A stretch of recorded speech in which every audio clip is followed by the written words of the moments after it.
Bismillahirrahmanirrahim. Assalamualaikum warahmatullahi wabarakatuh.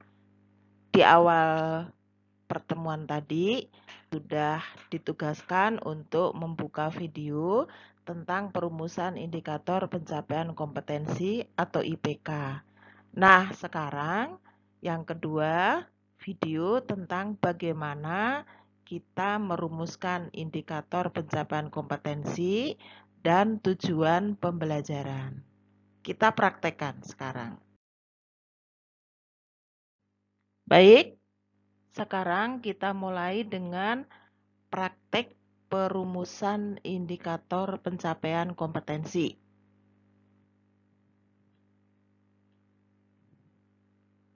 Berikutnya tentang definisi tujuan pembelajaran. Berikutnya urgensi perumusan tujuan pembelajaran, kriteria perumusan tujuan pembelajaran, dan bagaimana transformasi indikator pencapaian kompetensi ke dalam tujuan pembelajaran.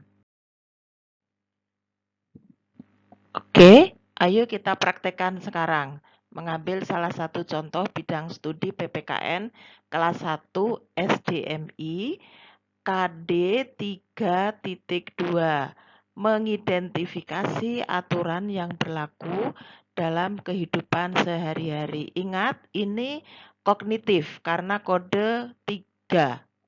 1 dan 2 tidak kita bicarakan. Nanti di kesempatan yang lain.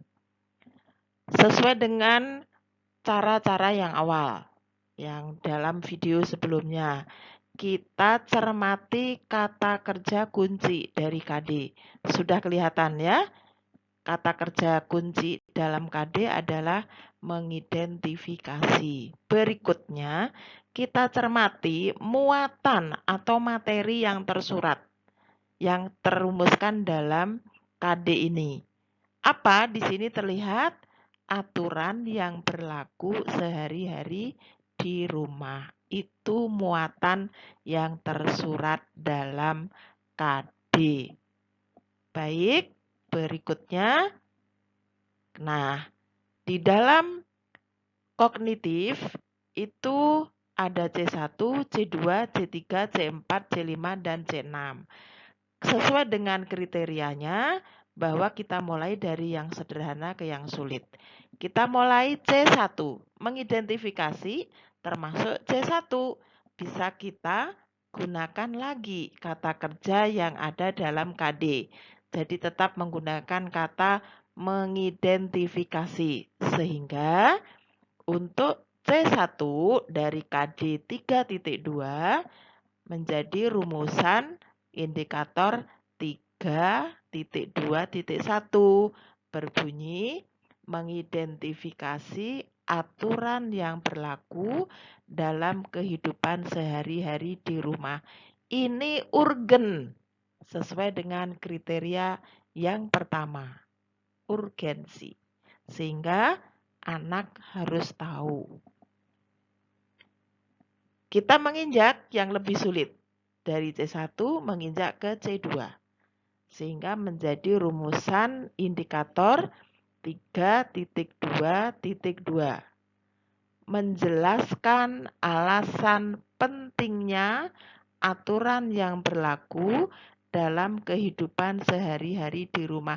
Masih kategori urgen untuk paham supaya mau mematuhi perlu menjelaskan alasan pentingnya aturan berlaku dalam kehidupan sehari-hari di rumah. Kita naik berikutnya ke C3.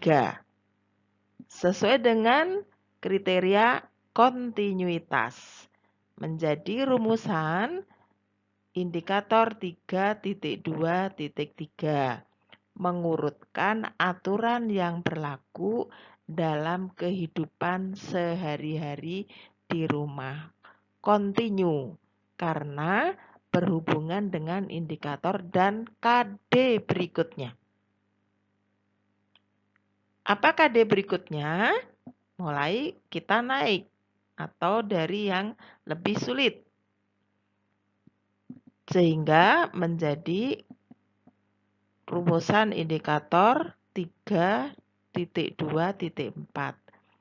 Memerinci akibat dari tidak mematuhi aturan yang berlaku dalam kehidupan sehari-hari di rumah. Ini relevan. Mengapa disebut dengan relevan? Karena aturan di rumah akan meluas aturan di sekolah, di masyarakat, dan seterusnya akan terwujud suatu peraturan perundangan ketika nanti di kelas-kelas berikutnya. Jadi di sini sudah mulai melatih berpikir kritis. Sesuai dengan HOTS itu mulai pada C4, menganalisis. Berikutnya kita naik lagi lebih sulit menjadi C5, sehingga rumusan indikator 3.2.5 berbunyi menyimbolkan pentingnya mematuhi aturan yang berlaku di dalam kehidupan sehari-hari di rumah. Ini mengikuti kriteria apa? Keterpakaian.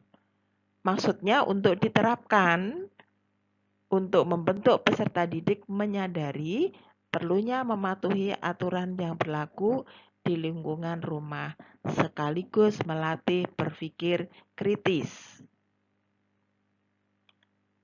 Kita naikkan lagi, lebih tinggi. Masih kategori hot, C6. Di sini harus mencipta, tetapi tetap harus memenuhi kriteria UKRK. Nah, sekarang yang K, keterpakaian. Masih sama dengan kriteria yang C5. Sehingga menjadi rumusan indikator 3.2.6 merumuskan usulan aturan yang berlaku di dalam kehidupan sehari-hari di rumah. Keterpakaian. Ini melatih keterampilan berpikir kritis sekaligus kreatif, memenuhi HOTS, memenuhi kriteria. Oke. Baik, kita ambil contoh yang lain, bagaimana perumusan indikator. Kita contohkan untuk bidang studi Bahasa Indonesia kelas 4 dengan KD kode 3.9 dan kode 4.9. Ingat ya, kode 3 berarti pengetahuan, kode 4 adalah keterampilan. Oke, KD 3.9 berbunyi mencermati tokoh-tokoh yang terdapat pada teks fiksi. KD 4.9 berbunyi menyampaikan hasil identifikasi tokoh-tokoh yang terdapat pada teks fiksi secara lisan, tulis, dan visual. Oke, berikutnya. Nah, kita awali dari KD 39. Bagaimana perumusan indikatornya? Kita cermati kata kerja kunci yang ada dalam KD, yaitu mencermati.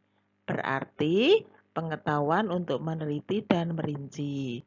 Kata kerja kunci mencermati bisa dikategorikan C2. Apa muatan tersuratnya? Kita lihat dalam rumusan teks fiksi.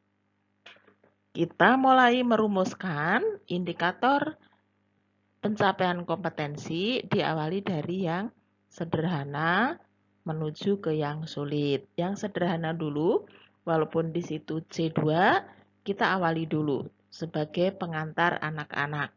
C1. Sehingga menjadi rumusan indikator 391.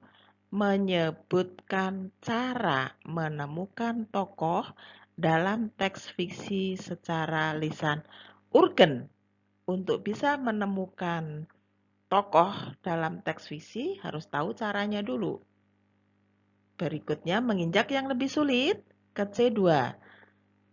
Jadi indikator 392 mengidentifikasi nama-nama tokoh yang ada dalam teks fiksi secara tertulis. Masih tetap urgen karena harus mencermati. Berikutnya C3 lebih sulit lagi. Menjadi rumusan 393 menentukan sifat-sifat baik dan buruk tokoh-tokoh dalam teks fiksi secara lisan. Continue. Setelah tahu yang urgen nama-nama tokoh, di sini sudah mulai menerapkan sifat-sifat yang baik dan buruk dari tokoh fiksi itu apa? Berarti continue karena lanjutan dari indikator sebelumnya. Berikutnya, kita lebih tinggi lagi. Menjadi rumusan 394. Kita ke C4. Apa rumusannya? 394 memerinci nama tokoh beserta sifatnya berdasarkan isi teks fiksi secara tertulis relevan. Relevan dengan apa? Dengan indikator berikutnya. Nah, kita menginjak ke C5, di mana relevansinya dengan yang sebelumnya. 395 merumuskan kesimpulan secara lisan sifat-sifat tokoh dalam teks fiksi yang bisa diteladani. Keterpakaian, karena harus diterapkan yang bagus, itu sifat seperti apa. Dan relevan karena sudah bisa memerinci sifat-sifat berdasarkan teks fiksi ditulis lagi. Itulah yang disebut UKRK sebagai kriteria perumusan indikator dan sekaligus kita mengarahkan tidak hanya yang LOTS tapi yang HOTS 394 dan 395. Oke, kita lanjutkan sekarang yang kode 4.9. Tetap bahasa Indonesia kelas 4 ya. Apa bunyi KD 4.9? Menyampaikan hasil identifikasi tokoh-tokoh yang terdapat pada teks fiksi secara lisan, tulis, dan visual. Ingat bahwa kode 4 KD itu adalah keterampilan. Nah, kita lihat sekarang kata kerja kuncinya. Kata kerja kunci kelihatan di sana menyampaikan. Berarti kemampuan menerapkan yang dipahami dari teks fiksi, yaitu kemampuan untuk mengkomunikasikan. Menyampaikan sama dengan mengkomunikasikan secara bisa lisan, tertulis, dan visual. Terus kita cermati muatan yang tersurat dalam KD. Tokoh dalam cerita fiksi. Oke, kita praktekkan sekarang untuk perumusan indikator pencapaian kompetensi. Ingat, 4.9 dalam KD menyampaikan kemampuan menerapkan, keterampilan. Berarti kemampuan menerapkan termasuk kategori C3, penerapan. Kita tetap ambil dari C3 bagaimana untuk bisa menerapkan apa yang sudah diketahui tentang tokoh-tokoh cerita fiksi. Sehingga menjadi rumusan indikator 491 menceritakan kembali isi teks fiksi secara lisan dengan bahasa sendiri. Kriteria urgen melatih untuk bisa menggunakan bahasa sendiri. Oke, berikutnya dari C3 kita bertahan C3 tapi kriteria continue, lanjutan. dari yang urgen. Sehingga menjadi indikator 492. Memperagakan perilaku baik dan buruk berdasarkan sifat-sifat tokoh dalam cerita fiksi. Sudah bercerita mampu, berikutnya memperagakan, berarti continue kriterianya. Kita lanjutkan berikutnya. Oke, tetap masih C3. Setelah mampu memperagakan, maka rumusan berikutnya yang masih relevan untuk sebelumnya dan indikator berikutnya 493 menceritakan kembali cerita fiksi dengan bahasa sendiri secara tertulis dilengkapi dengan gambar seri. Relevan dengan sebelumnya dan nanti akan relevan dengan berikutnya. Nah, di sini setelah mampu membuat cerita tertulis dilengkapi dengan gambar, maka menjadi rumusan indikator 494. Menulis cerita fiksi dari tokoh yang dikenal dalam kehidupan sehari-hari. Keterpakaian. Sehingga anak-anak dilatih untuk terbiasa menceritakan dari tokoh-tokoh idolanya. Siapa saja yang menjadi idola? Bisa bapaknya, ibunya, kakaknya, atau mungkin anggota keluarga yang lain, atau siapapun yang menjadi idolanya. Jadi di sini sudah memenuhi kriteria keterpakaian sekaligus sudah hot, yaitu di dalam mencipta sebuah cerita fiksi. Baik, berikutnya tentang tujuan pembelajaran. Masih ingat di video sebelumnya bahwa fungsi dari perumusan IPK adalah untuk memudahkan merumuskan tujuan pembelajaran. Fungsi yang pertama. Oke, sekarang untuk bisa membuktikan seperti apa rumusan IPK itu membantu kita merumuskan tujuan pembelajaran, kita pahami dulu definisi tujuan pembelajaran. Nah, menurut Ibrahim dan Saudi tahun 2010 halaman 69, tujuan pembelajaran adalah perilaku hasil belajar yang diharapkan dimiliki siswa setelah menempuh proses pembelajaran. Bisa kita simpulkan, tujuan pembelajaran pada prinsipnya mengandung arti pernyataan atau gambaran perubahan pada pemahaman, sikap, tingkah laku, penampilan, atau kondisi psikologis lainnya pada peserta didik yang dapat diukur dan atau dilihat. Mengapa merumuskan tujuan pembelajaran itu penting? Nah, kita lihat sekarang. Yang pertama, alasannya rumusan tujuan pembelajaran yang jelas dapat digunakan untuk mengevaluasi efektivitas keberhasilan proses pembelajaran. Alasan kedua, tujuan pembelajaran dapat digunakan sebagai pedoman dan panduan kegiatan belajar siswa. Alasan ketiga, tujuan pembelajaran dapat membantu dalam mendesain sistem pembelajaran. Dan alasan keempat, tujuan pembelajaran dapat digunakan sebagai kontrol dalam menentukan batas-batas dan kualitas pembelajaran. Pendapat Sanjaya tahun 2014 halaman 64.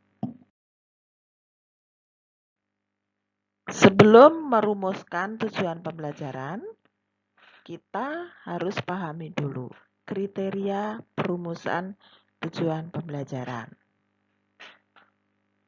Nah, ada istilah A, B, C, D. A-nya audience, B-nya behavior, C-nya condition, dan D-nya degree. Nah, itu disebut sebagai 4 komponen pokok yang harus tampak dalam rumusan tujuan pembelajaran. Audience, siapa yang belajar atau yang diharapkan mencapai tujuan pembelajaran atau yang diharapkan mencapai hasil belajar. Behavior, tingkah laku atau hasil belajar yang bagaimana yang diharapkan dapat dicapai. Condition, dalam kondisi yang bagaimana hasil belajar itu dapat ditampilkan. Dan degree, seberapa jauh hasil belajar itu bisa diperoleh.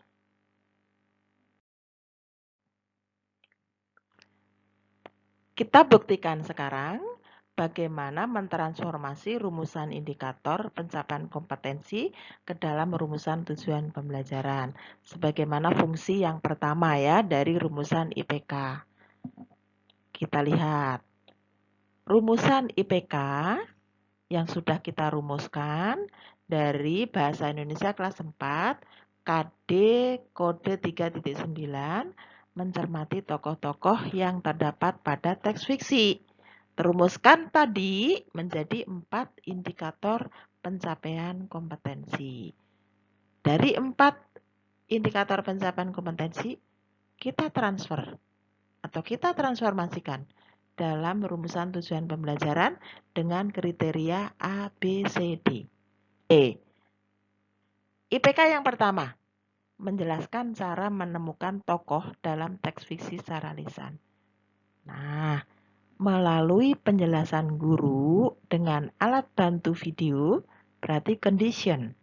Siswa berarti audience, dapat menjelaskan cara menemukan tokoh dalam teks fiksi, berarti behavior, secara lisan dengan tepat, berarti degree.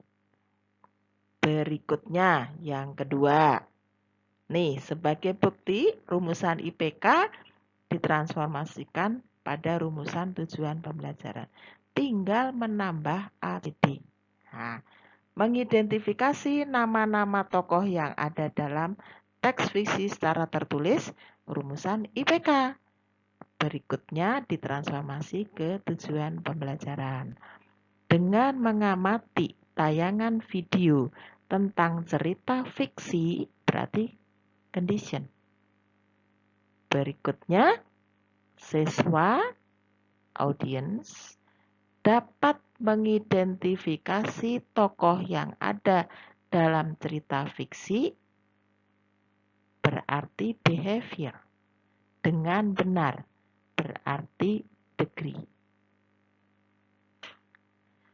Berikutnya, kita lihat IPK yang ketiga. Menjelaskan sifat-sifat tokoh utama dalam teks fiksi secara lisan. Oke, ABCD-nya harus ada di dalam rumusan tujuan pembelajaran. Dengan membaca teks cerita fiksi, condition, siswa berarti audience dapat menjelaskan sifat-sifat tokoh utama dalam teks fiksi, berarti behavior, secara lisan dengan benar, berarti degree. Kita buktikan berikutnya untuk IPK yang keempat dari KD Bahasa Indonesia kelas 4 kode 3.9. Oke, merumuskan kesimpulan sifat-sifat tokoh dalam teks fiksi yang bisa diteladani secara lisan. Kita transformasikan ke tujuan pembelajaran, tetap kriteria ABCD kita harus cantumkan.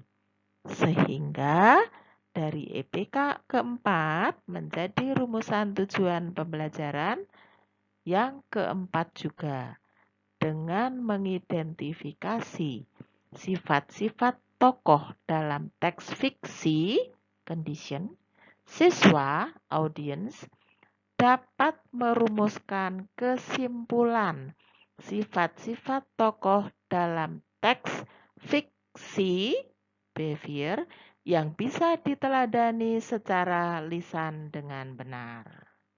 Berarti degree. Kita sambung berikutnya untuk KD 4.9. Berikutnya, kita cermati contoh transformasi rumusan IPK dari KD 4.9, bidang studi bahasa Indonesia kelas 4, ditransformasikan ke dalam rumusan tujuan pembelajaran. Kita lihat di sini, dari KD 4.9 sudah kita rumuskan dalam IPK yang ke-1, mendeskripsikan secara lisan pesan utama teks fiksi. Kita transformasikan ke dalam rumusan tujuan pembelajaran dengan membaca teks fiksi, berarti condition, siswa, audience, dapat mendeskripsikan secara lisan pesan utama teks fiksi, berarti behavior, dengan runtut, berarti grade. Nah, kita lihat berikutnya. Rumusan IPK yang kedua, mendemonstrasikan sifat-sifat tokoh dalam cerita fiksi. Ditransformasikan ke dalam rumusan tujuan pembelajaran dengan membaca teks fiksi. Siswa dapat mendemonstrasikan sifat-sifat tokoh dalam cerita fiksi dengan mimik yang tepat. Ada kondisinya, ada audiensnya, ada behavior dan grade-nya dengan mimik yang tepat. Yang ketiga, rumusan IPK menceritakan kembali secara tertulis dengan bahasa sendiri cerita fiksi dilengkapi gambar berseri. Nah, ditransformasikan sama ya, condition dengan baca teks fiksi, siswa, audience. Apa behaviornya?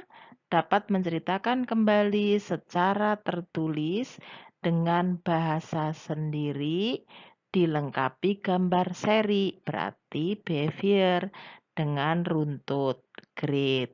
Demikian bagaimana suatu bukti ketika rumusan IPK kita ini sudah terarah, sudah sesuai dengan UKRK, sudah mengarah pada HOTS, maka dalam rumusan tujuan pembelajarannya, kalimat-kalimat di dalam rumusan IPK ditambahkan A, B, C, D ketika ditransformasikan dalam rumusan tujuan pembelajaran.